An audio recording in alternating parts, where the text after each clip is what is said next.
নমস্কার। আমাদের আজকের নিবেদন কাল্পনিক কলমে দেবার্ঘ। নির্মল একজন লেখক। বাড়ি ফিরতে তার রাতই হয়ে যায়। মাথায় এত চিন্তা থাকে যে কখনো রাতের খাবারটাও খাওয়ার সময় পায় না সে।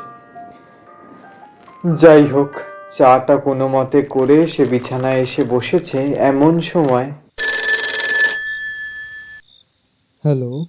নির্মল, পরের মাসের লেখাটা হিট না করলে আর তোমায় কিন্তু রাখা যাবে না। না স্যার, আমি আপ্রাণ চেষ্টা করছি একটা নতুন ধরনের কিছু লেখার। একটু টাইম দিন প্লিজ স্যার।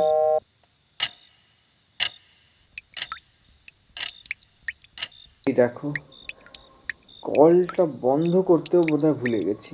আর যা হচ্ছে, মাথাটা একেবারে গেছে। এই বলে উঠে গিয়ে বন্ধ করতে যায়, কিন্তু কোথায় জল, এ তো বন্ধ। কানটাও গেছে মনে হয়। এবার পাগল হওয়াটাই এবার বাকি আছে দেখছি। লেখা নিয়ে বসতে না বসতেই আবার এক শব্দ। দরজাটা দাম করে বন্ধ হয়ে গেল। হাওয়া তো চলছে না। কেন যেন এবার তার একটু অদ্ভুত অনুভূতি হতে লাগলো, যেন সে ছাড়া আরো কেউ একজন আছে এই ঘরে। কে রে ওখানে? চোর টোর এলো নাকি আবার? আর ভালো লাগে না বাপু।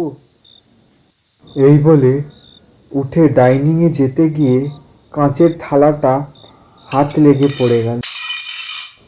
এমনভাবেই ভেঙে ছড়িয়ে পড়লো যে তার পাতেও একটা কাঁচ গেঁথে গেল। কোনো রকমে পাটা খুঁড়িয়ে ঘরে ঢুকে এলো। মেঝেতে রক্তে ছড়াছড়ি। এবার তার সত্যি ভয় লাগতে লেগেছে। কোনো এক ছায়ামূর্তি যেন আসছে তার দিকে। কোনো রকমে বিছানার এক কোণায় জড় বস্তুর মতন বসে আছে সে, প্রায় পাথর হয়ে।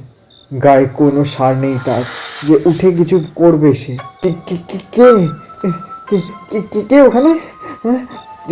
সরো, সামনে এসো। কে ওটা? কে?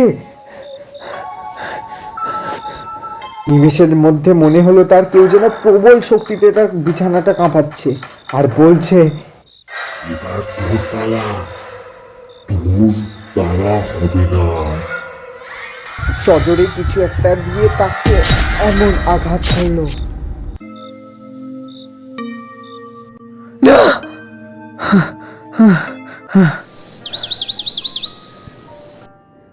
এ কি? স্বপ্ন ছিল এটা? উফ, বাবারে। উঠে গিয়ে ডাইনিং এর দিকে চোখ পড়তেই তার চোখটা স্থির হয়ে গেল। কাচের ভাঙা থালা এখানে সেই ভাঙা অবস্থায় এরকম পড়ে আছে কি করে? এটা কি করে হয়, কি করে সম্ভব? এটা সত্যি নাকি স্বপ্ন? কিছু জিনিসের কোনো ব্যাখ্যা হয় না। এটাও হতে পারে তার অবচেতন মনের দুর্বল সব চিন্তা ভাবনা থেকেই এর উৎপত্তি। সে যাই হোক, নির্মল এটাকেই পরের গল্প হিসাবে প্রকাশ করে। আর এই গল্প রাতারাতি দৃষ্টি কাড়ে অনেক পাঠকদের। কিন্তু প্রশ্ন একটা থেকেই যায়, গল্প না সত্যি?